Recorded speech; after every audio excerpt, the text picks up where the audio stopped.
Presenting Shyam भक्ति song प्रेम Jangra singer Sonu चांगड़।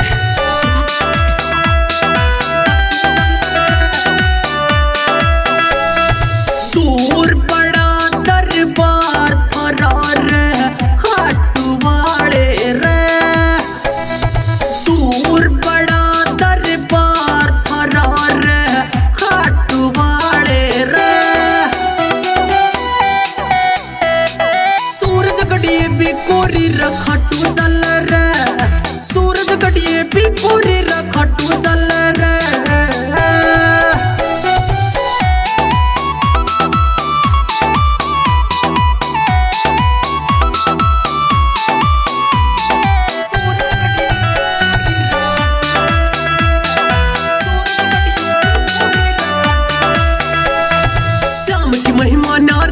Khatu जी मैं आवर खीर चूर मोदिया बाती आज भी धोख लगावे रे।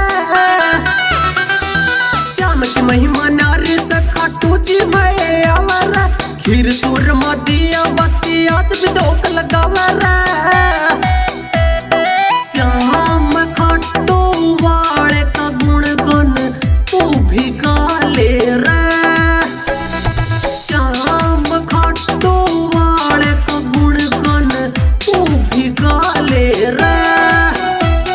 सूरज गड़िए भी कोरी रखटू चल रे, सूरज गड़िए भी कोरी रखटू चल रे।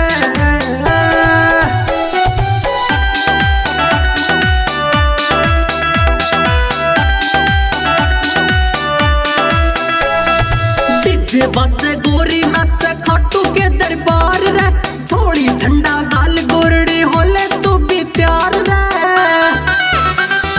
डीजे बजे गोरी नाचे खटू के दरबार रे, छोड़ी झंडा गाल गोरड़ी होले तू भी प्यार रे।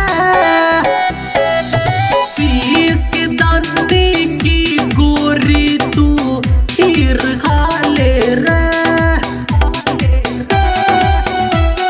सूरज गड़िए भी कोरी रखटू चल रे, सूरज गड़िए भी कोरी रखटू चल रे।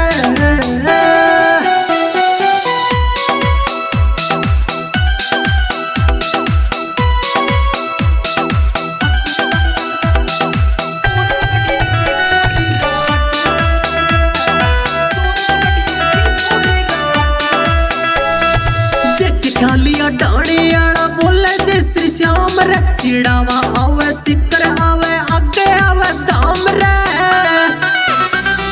प्रेम जांगड़ा डाणी आड़ा बोले जे श्री श्याम रे, चिड़ावा आवे सिकर आवे आगे आवे दाम रे। सुमीत गोरा इबुक गोरी पैदल चल रे। सोनू जंगड़ी बुक गोरी पैदल चल रे। सूरज गड़िए भी कोरी रखटू चल रे, सूरज गड़िए भी